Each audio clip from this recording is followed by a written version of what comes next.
Hemos estado viendo a través de las semanas pasadas cómo el Señor va de camino a la cruz. Así se llama nuestra serie que hemos estado viendo.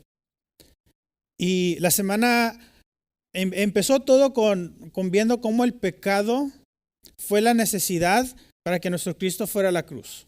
Y cómo el Evangelio es necesario para que nosotros seamos salvos.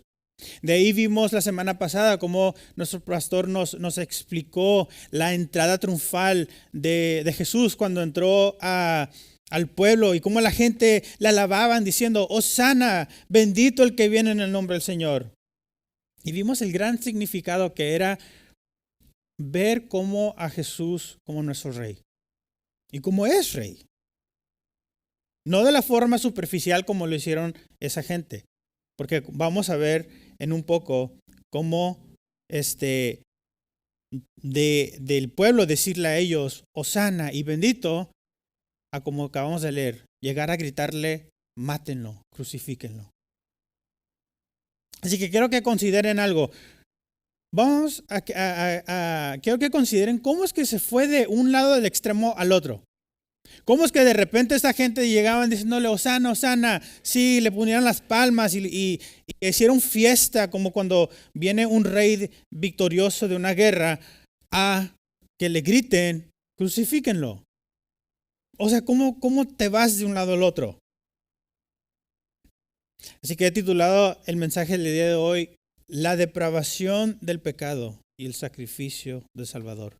La depravación del pecado y el sacrificio del Salvador. Porque lo que quiero que veamos es cómo el pecado fue el vínculo que los llevó a ese extremo. Algo que tú y yo no estamos exentos si no somos cuidadosos. De forma que realmente no hay lógica humana de cómo llegaron a esas extremidades. En nuestro estudio quiero que veamos 3 diferentes escenas.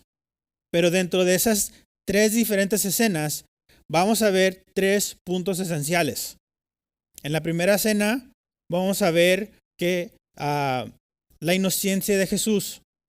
Y eso lo vamos a ver mientras Jesús está enfrente de Pilato. Es la primera escena. La segunda escena, mientras que él está siendo juzgado ante el pueblo, vamos a ver la depravación del pecado, donde dentro de ellos vamos a ver 3 tipos de pecadores. Y en la tercera escena vamos a ver mientras lo están crucificando, y vamos a ver el punto de la necesidad de la cruz. Porque mi oración en este estudio es que podamos ver cómo el pecado fue influyendo poco a poco al punto que llegaron ellos a odiar a nuestro Señor y cómo podemos cuidarnos de eso.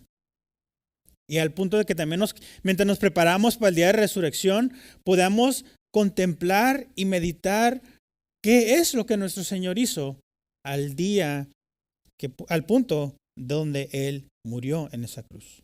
Así que nuestro primer punto, la inocencia de Jesús. Y vemos nuestra primera escena, ¿verdad? Ante Pilato. Y entonces vamos a regresar versículos 11 al 14. Lo voy a leer de nuevo. Dice, Jesús fue llevado delante del gobernador y éste lo interrogó. ¿Eres tú el rey de los judíos? Tú lo dices, le contestó Jesús. A ser acusado por los principales sacerdotes y los ancianos. Nada respondió. Entonces Pilato dijo, ¿no oyes cuántas cosas testifican contra ti? Jesús no le respondió ni una sola pregunta, por lo que el gobernador estaba muy asombrado. Entonces tenemos aquí a Jesús delante de Pilato. Esta es nuestra primera escena, lo que nos presenta. Ha sido arrestado, lo traen. Y Pilato lo empieza a interrogar. Le dicen, pues esto es lo que traen contra ti. ¿Eres tú el rey de los judíos?, le pregunta.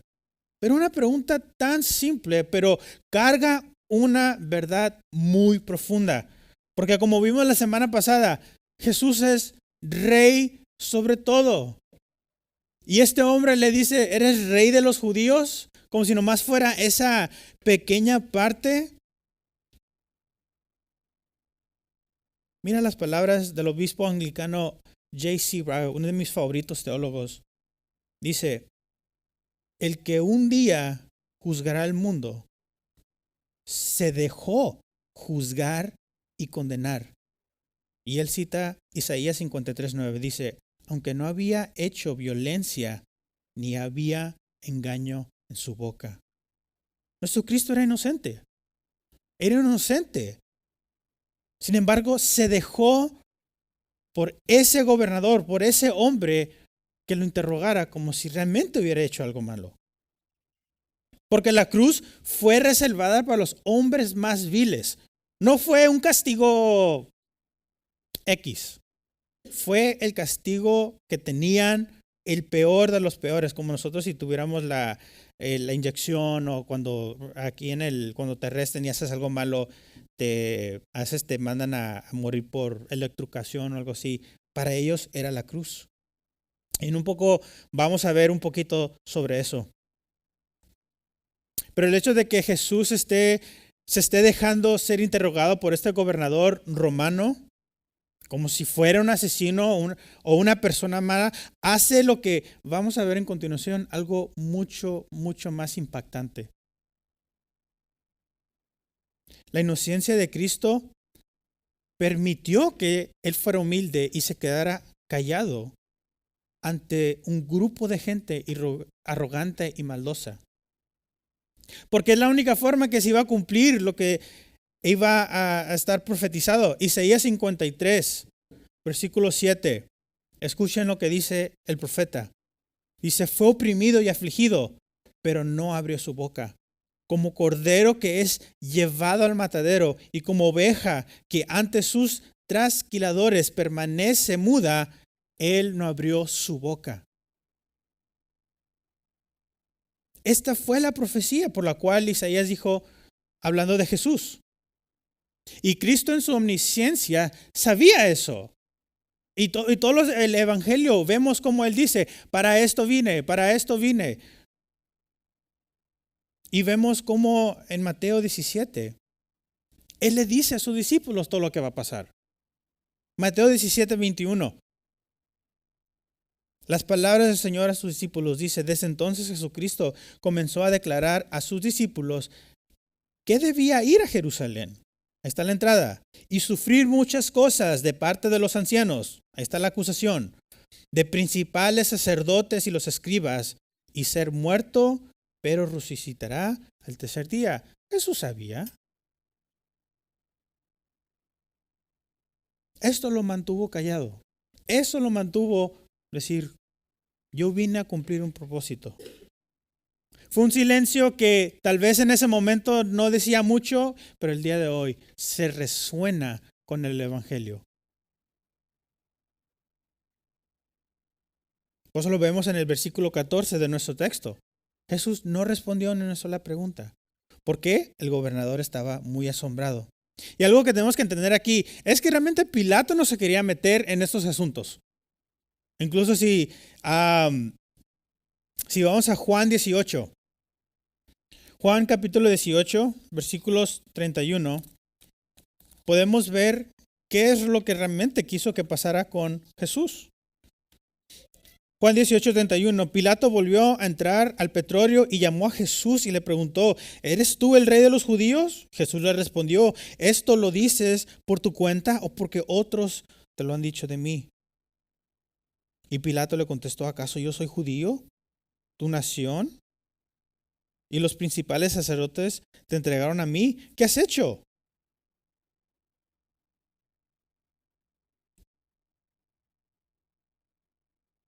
Pero leí el 33 por el 31. El 31 mira lo que dice. Entonces Pilato les dijo, se lo pueden llevar y juzgar conforme a su ley. Pilato en sí el propósito de él no era realmente condenar a Jesús. Él le dice a él, ¿sabes qué? Llévanselo, ustedes hagan. Pero mira lo que dice también el 32.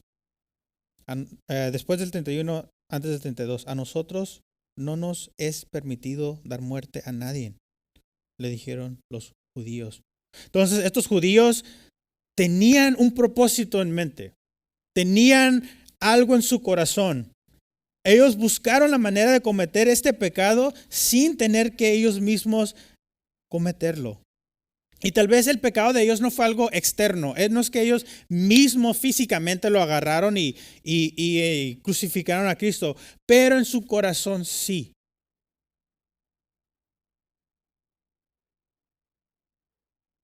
Si recuerdan la palabra, ¿no? ¿Qué dice Jesús? Si tienes odio contra tu hermano, es como si lo mataras. Hay algo interno también que es más profundo de las cosas que nosotros hacemos. Esto nos lleva a nuestro segundo punto, la depravación del pecado. Y vamos a ver la escena ahora, cómo Jesús está enfrente de la gente. Entonces, versículos 15 al 26 nos presenta con eso. Y después de estar solo con Pilato, ahora que fue la primera escena, ahora lo presentan ante el pueblo y aquí los judíos y los líderes demandan que suelten a Barrabás. Vamos a leer del versículo 15 al 26 para ver esto un poquito más a detalle. Ahora bien, en cada fiesta el gobernador acostumbraba a soltar un preso al pueblo, el que ellos quisieran. Tenían entonces un preso famoso llamado Barrabás, por lo cual cuando ellos se reunieron, Pilato les dijo: ¿a quién quieren que les suelte? ¿A Barrabás o a Jesús, llamado el Cristo? Porque él sabía que lo habían entregado por envidia. Otra vista ahí, ¿no? Como Pilato no quería ser parte de todo esto. Y estando Pilato sentado en el tribunal, su mujer le mandó aviso diciendo: no tengas nada que ver con este justo, porque hoy he sufrido mucho en sueño por causa de él. Pero los principales sacerdotes y los ancianos persuadieron a la multitud que pidieran a Barrabás y quien dieran muerte a Jesús. El gobernador les preguntó de nuevo: ¿a cuál de estos dos quieren que les suelte? Ellos respondieron: a Barrabás. Pilato les dijo: ¿qué haré entonces con Jesús, llamado el Cristo? Sea crucificado, dijeron todos. Pilato preguntó: ¿por qué? ¿Qué mal ha hecho? Pero ellos aún gritaban aún más: sea crucificado. Viendo Pilato que no conseguía nada, sino que más bien se estaba formando un tumulto, tomó agua y se lavó las manos delante de la multitud, diciendo: soy inocente de la sangre de este justo. Allá ustedes. Todo el pueblo contestó: caiga su sangre sobre nosotros y sobre nuestros hijos.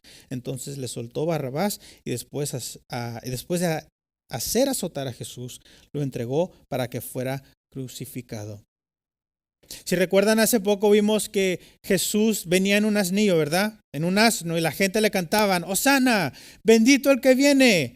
Pero con el tiempo el pecado que ellos cargaban se llegó a ser tan fuerte, empezó a arraigarse más en su corazón, que fue tan depravado, el pueblo terminó diciendo: caiga su sangre sobre nosotros y nuestros hijos. No fue suficiente para que ellos mismos se embarraran, le dice: nuestros hijos también. Así de mal es el pecado. Y todo con el fin de derramar sangre inocente. Como les dije, dentro de este punto vamos a ver, quiero que veamos 3 tipos de pecadores. Y al final de estos 3 tipos quiero que nos hagamos la pregunta: ¿seré yo uno de ellos? El primero, vamos a ver el pecador habitual. El pecador habitual llamado Barrabás. ¿Quién es este hombre? ¿Quién es este hombre por la cual la gente decía: preferimos a él que a Jesús? Bueno, Lucas 23, versículo 19, nos dice que Barrabás ha sido echado en la cárcel por un levantamiento ocurrido en la ciudad y por homicidio. Así que Barrabás era un hombre maldoso, amaba hacer el mal. Y fue arrestado por un levantamiento, lo que vemos hoy como riots, contra el gobierno y además por homicidio. Así que este hombre amaba hacer el mal. No cabe duda. Pero hay aquellos que, igual que Barrabás, aman hacer su pecado. Van de escondidas. Pueden fingir que a veces son arrepentidos, pero solamente lo hacen para que, déjame en paz ya. Pero en cuanto se dan la vuelta, vuelven a lo mismo. Como dice Proverbios 26, 11, como perro que vuelve a su vómito, es el necio que repite su necedad. Hermanos, nuestro pastor nos recordó la semana pasada que la primera venida de nuestro Señor Vino para buscar, para salvar a los perdidos y hoy lo sigue haciendo, no cabe duda. Pero su segunda venida viene con espada en mano, listo para dar justicia contra el pecado. Y si tú amas tu pecado, es lo único que te espera en el día final. El amor a tu pecado hace que tu vida corre en peligro. Pero no vivas engañado por él. Dejar a un lado ese pecado es lo mejor y correr a Cristo y pedir que Él te salve del juicio por venir. Ese era el primer pecador, Barrabás, el pecador habitual. El segundo pecador, o pecadores, lo vimos con el pueblo del judío. Los líderes, lo llamo el pecador religioso. El pueblo judío, juntamente con los ancianos, ellos escondían ese pecado detrás de su religiosidad para continuar pecando. El juicio que hicieron contra Jesús fue pura mentira. No fueron hechos actuales. Mira lo que dice Marcos 15. Marcos 15, versículo 10. Pilato sabía que los principales sacerdotes lo habían entregado por envidia, y lo vimos también en nuestro texto. Tanta era la envidia que ellos tenían que harían cualquier excusa para que lo atraparan. Lucas 23, versículo 2, mira lo que dice: y comenzaron a acusar a Jesús diciendo: hemos hallado que pervierte a nuestra nación, prohibiendo pagar impuestos a César y diciendo que él mismo es Cristo, un rey. ¿Notaron lo que dice? Hemos hallado que pervierte a nuestra nación, prohibiendo a pagar impuestos a César. Cualquiera que ha leído los evangelios se puede acordar de Mateo 22, 21, donde Jesús le dice: den a César lo que es de César y dé a Dios lo que es de Dios. Fue mentira lo que le estaban trayendo las acusaciones a Jesús. Por eso vimos que era inocente, su inocencia. Y estos hombres religiosos querían mantener el orden que ya habían establecido. Supuestamente Dios era su Dios, pero ellos dejaron todo eso para que alguien más fuera su Dios.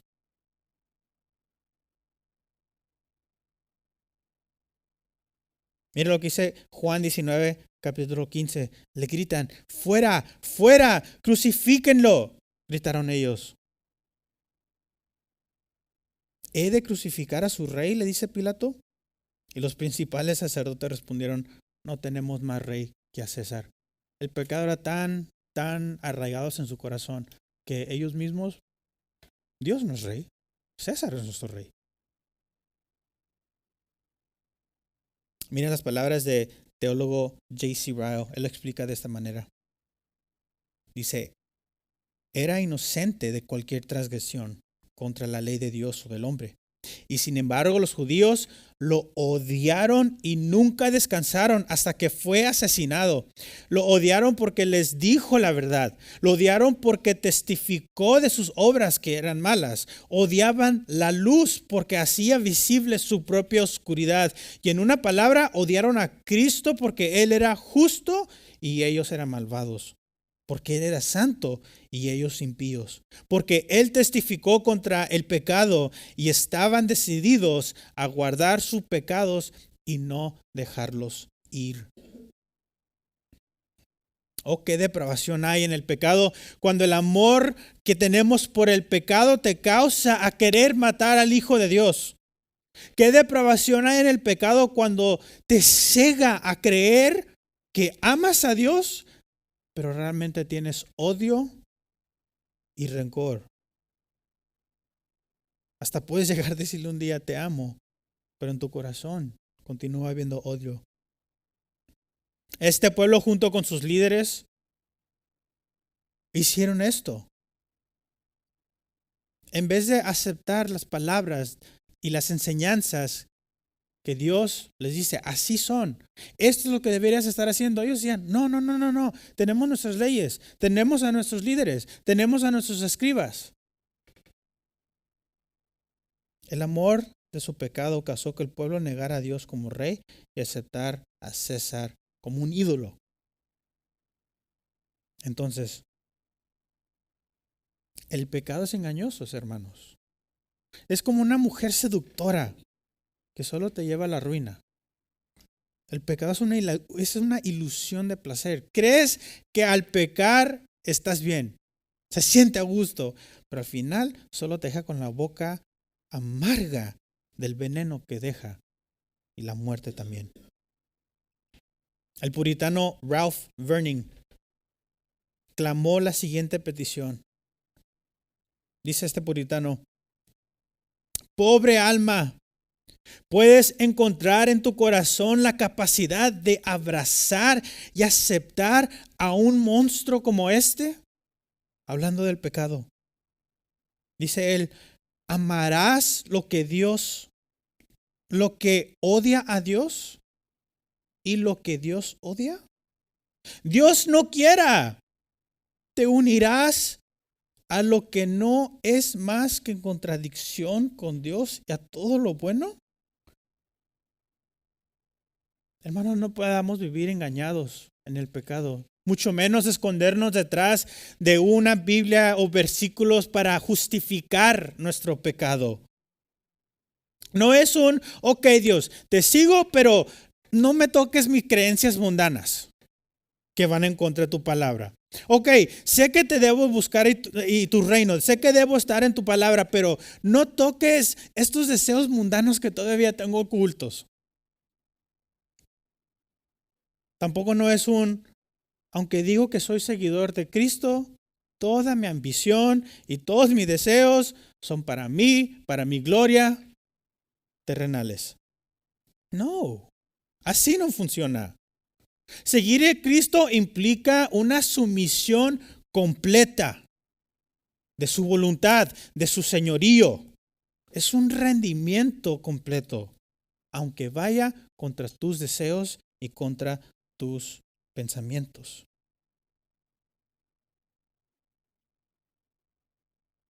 Entonces vimos el primer pecador, era el habitual. El segundo vimos el religioso. Tercer pecador, lo llamo el pecador indiferente. Y este lo vemos con el gobernador Pilato. Pilato en este tiempo estaba delante de Jesús. Y a veces su manera demuestra como no quiere ser parte de todo lo que está pasando. Uno puede decir, pues, qué noble de él, ¿no? Se lava las manos y, pues, qué bueno. No seas parte de eso. Pero en sí, su ídolo, su Dios se puede decir, era la admiración del pueblo. Porque en sí, él nunca dobló sus rodillas ante Dios. Él nunca reconoció, aunque él dijo, no, tú eres rey, nunca fue de una forma para que realmente doblara sus rodillas y decir, reconozco que tú eres rey. Miren lo que dice Juan 18, lo mismo que acabamos de leer, pero eso es otra perspectiva de ese momento. Juan 18, 33 al 37. Dice, Pilato volvió a entrar al pretorio y llamó a Jesús y le preguntó, ¿eres tú el rey de los judíos? Jesús le responde, ¿esto lo dices por tu cuenta o porque otros te lo han dicho de mí? Pilato le contestó, ¿acaso soy yo judío? Tu nación y los principales sacerdotes te entregaron a mí. ¿Qué has hecho? Jesús le respondió, mi reino no es de este mundo. Si mi reino fuera de este mundo, entonces mis servidores pelearían para que yo no fuera entregado a los judíos. Pero ahora mi reino no es de aquí. Pilato le contesta, así que eres rey, pues. Tú lo dices, responde Jesús. Y él dice, para esto yo he nacido, para esto he venido al mundo, para dar testimonio a la verdad. Todo el que es de la verdad, escucha mi voz. Pilato estaba enfrente delante del Rey de Reyes. Y en medio de esta conversación, él sale de su boca de Pilato, salen las palabras, tú eres rey. Aunque fue en forma de pregunta, las palabras esas, aunque son meramente palabras, no cargaban el gran significado que le estaba declarando. porque nunca reconoció a Jesús como Dios. Incluso Dios manda providencialmente un mensaje. Miren el versículo 19 de nuestro texto de Mateo 27. Versículo 19. Y estando Pilato sentado en el tribunal, su mujer le mandó aviso diciendo: no tengas nada que ver con este justo, porque hoy he sufrido mucho en sueño por causa de él. La esposa de Potifar supo. Este es un hombre justo. No te metas. Reconócelo por lo que es él. Él es el justo. Y a Pilato no le importó. ¿Cuánto pecó contra Dios? Solamente lo que él quiso tener era la admiración del pueblo. Y aquel que es diferente contra Dios así es. Prefiere la admiración. Prefieres que la gente te vea bien. Prefieres que la gente diga algo bien de ti. Tú no quieres estar en contra de ellos. Tristemente aquellos, por ejemplo, los que están en Hollywood. Tú pones una película, sabes que vas a aceptar el LGTB, vas a ser inclusivo, vas a hacer todas estas cosas y si no, te cancelan. Porque todo es para arrodillarte a ese Dios, a ese ídolo. Vas creciendo, ¿no? Con tus amistades. Quieres verte el cool. Ay, pues tengo que decir groserías. Porque tengo miedo que me digan algo. O que me digan el santito. O lo que ustedes quieran. Así mucha gente se la vive. Temen lo que otra gente diga de ellos. Temen de que se rían de ellos. A veces no pueden soportar no ser populares. Pero tristemente son como peces muertos que son llevados por el corriente. La alabanza del hombre es el ídolo al cuanto todos se inclinan. Y a veces dan como sacrificio la paz interior y una alma mortal. Mis hermanos, debe haber una acción positiva hacia Dios. No es suficiente creer que, pues no he hecho nada malo. Dios no me va a castigar porque pues no soy tan malo. Tal vez has ayudado a gente y digas, he hecho tantas cosas buenas para que cuando llegue el juicio le diga a Dios, mira, todo lo bueno que yo hice. Así no funcionan las cosas. Todos aquellos que no han doblado la rodilla a Cristo, serán juzgados por Él. La palabra nos dice que no hay ninguno bueno. Y si tú crees que tú lo eres, que eres suficientemente bueno para esquivar el juicio final, te temo decir que el diablo ya te ha engañado y vas en rumbo a perdición con el cruise control bien puesto y estás con las manos atrás y relajado en ese carrito que va a la destrucción. Entonces la pregunta es, ¿te identificas con uno de estos tres pecadores? ¿Eres como Barrabás, el pecador habitual donde te gusta? ¿Esperas cada fin de semana para echarte tu copita y ya sabes cómo te vas a poner?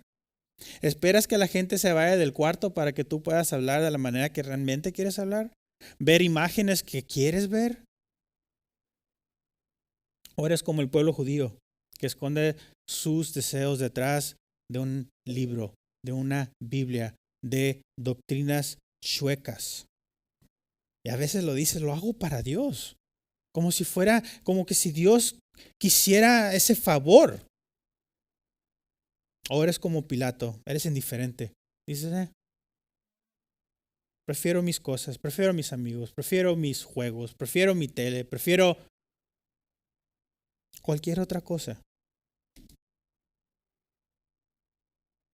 Vives tus deseos, tus placeres, pero nunca realmente doblas tus rodillas al Rey de Reyes. Ahora, nuestro tercer punto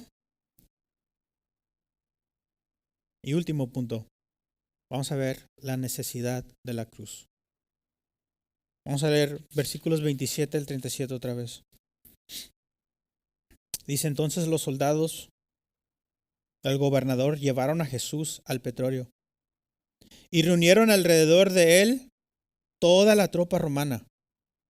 Después de quitarle la ropa, le pusieron encima un manto escarlata y tejiendo una corona de espinas la pusieron sobre su cabeza y una caña en su mano derecha, y arrodillándose delante de él, le hacía burla diciendo: salve, Rey de los judíos. Le escupían y le tomaban la caña y lo golpeaban en la cabeza. Después de haberse burlado de él, le quitaron el manto, le pusieron su ropa y lo llevaron para ser crucificado. Y cuando salían hallaron a un hombre de Cirene llamado Simón, al cual obligaron que llevara su cruz. Cuando llegaron a un lugar llamado Golgota, que significa lugar de calavera, le dieron a beber vino mezclado con hiel, pero después de probarlo no quiso beber. Y habiendo crucificado a Jesús, se repartieron sus vestidos echando suertes, y sentados lo custodiaban ahí. Pusieron sobre su cabeza la acusación contra él que decía: este es Jesús, el Rey de los judíos. Estos versículos nos presentan con la última escena. Cristo ya ha sido condenado a muerte y es llevado ya a donde va a morir. Y en el transcurso podemos ver también la gran humillación que tuvo que pasar nuestro Señor Jesús. No sé si conocen un poquito la historia de la cruz, pero cabe recalcar, la cruz no es una historia ficticia. Tal vez contrario a lo que han escuchado por ahí. No fue un invento de los cristianos para agarrar más popularidad. Es históricamente verificada dentro de la palabra y fuera también. Sino que la cruz fue una herramienta horrible usada por los romanos para humillar a los malhechores y crear miedo para que cualquiera que viera esa cruz, ellos quisieran decir: yo no quiero cometer eso.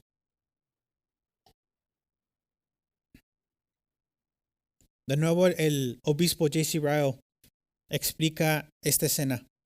Dice él: nuestro Señor, debemos recordar, ya había pasado una noche sin dormir y padecía un cansancio excesivo. Lo habían llevado de Getsemaní al concilio judío y del concilio a la sala de juicio de Pilato. Había sido juzgado 2 veces y 2 veces condenado injustamente. Ya lo habían azotado y golpeado cruelmente con varas. Y ahora, después de todo este sufrimiento, fue entregado a los soldados romanos. Y dice él: un grupo de hombres sin duda expertos en crueldad. Y de todas las personas con menos probabilidades de comportarse con delicadeza y compasión. Porque leímos cómo estos hombres se burlaban de nuestro Señor. Se arrodillaban de una forma de burla. Dicen: ¿tú eres rey? ¡Pum! Le hicieron una corona de espinas que traspasó su piel al punto de sacarle sangre.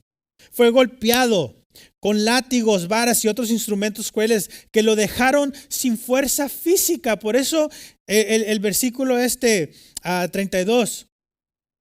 Hallaron a un hombre sirena llamado Simón, al cual obligaron que llevara su cruz. Jesús no tenía la fuerza para hacer eso. Es muy común verlo, si han visto, por ejemplo, la película La Pasión de Cristo, decir: eso fue. Pero mucho de eso fue para realmente enmascarar la crueldad. Porque estos hombres eran tan crueles que humillaban a las personas, incluso estando desnudos. Si notaron aquí el verso donde decían: le quitaban la ropa. Era una humillación terrible. Y nuestro Señor iba caminando con su piel rota, desnudo. Y este hombre fue a ayudarlo a cargar la cruz.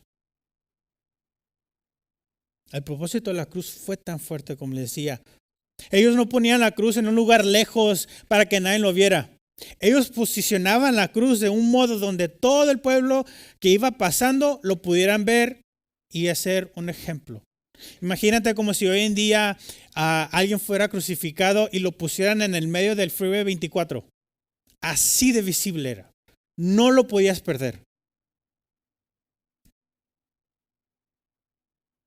Y nuestro Jesús estaba así, delante de todos. Mis hermanos, tal vez para nosotros, los que somos salvos, es doloroso pensar en todo eso. Pero a la vez nos trae lágrimas de agradecimiento. Por eso cantamos la canción: tu sangre mi maldad lavó. Gracias, Cristo. ¿Sabes quién es el que tenía que morir en esa cruz? Al principio. Esa cruz, había 3 cruces. Jesús murió con 2, ¿verdad? Rateros. El tercero, por si no lo sabían, era Barrabás. Cuando leí esta, la verdad me dije, literalmente Jesús murió en su lugar. Él no lo tuvo. Él merecía la muerte. Él fue un ratero. Él mató. Él hizo todo. Él ama su pecado. Y sin embargo, por la divina, plena misericordia de Dios, llega Jesús y dice, yo lo hago. No sabemos si Barrabás realmente reconoció en un momento todo esto. Pero qué bello voltear atrás y ver eso. Que Barrabás nos representa a nosotros. Porque nosotros amamos nuestro pecado. Nosotros somos indiferentes contra Cristo. Cristo es nuestra expiación sustituto. Mira la palabra del puritano Thomas Watson. Él dijo, Cristo murió por nuestro ascenso. Él sufrió para que pudiéramos reinar. Él colgó de la cruz para que pudiéramos sentarnos en el trono. Su crucifixión es nuestra coronación. Amén. Nosotros merecemos la muerte. Porque el amor a nuestros pecados. Pero como dice Romanos 5:8, aún siendo pecadores, Cristo murió por nosotros. Y si tú estás en tu pecado el día de hoy es para que tú te arrepientas. Hoy es el día que Dios te brinda para que regreses a Él. El Evangelio es la invitación que Él te hace para que tú regreses a Él. No dejes pasar ese tiempo. Para terminar, quiero leerle las palabras del puritano Juan Flavel. Una imagen fuerte de cómo es cuando nosotros amamos más el pecado que a nuestro Salvador. Él dice esto. Recuerdo haber leído sobre una ramera que mató a su hijo y dijo la ramera que le sonreía cuando iba a apuñalarlo. Pecador, ¿no te sonríe Cristo en el Evangelio? Y tú, por así decirlo, apuñalarás en el corazón a Cristo con tu infidelidad. Hermanos, así es cuando amamos nuestro pecado. Es como si agarramos el cuchillo y se lo enterramos. Es como decir, yo prefiero aquello que te clavó en la cruz. Yo te quiero ver ahí. Es como agarrar nuestro puño y decirle a Dios, te odio.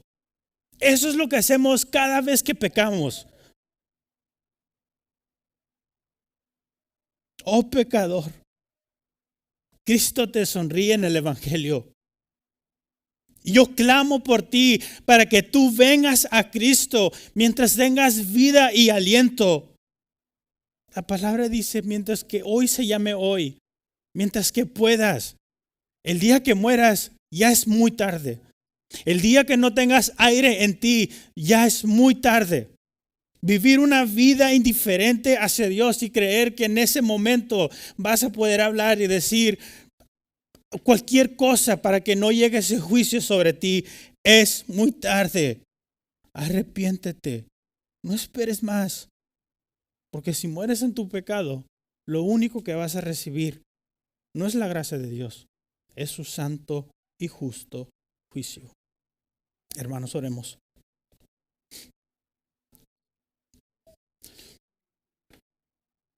Padre, gracias por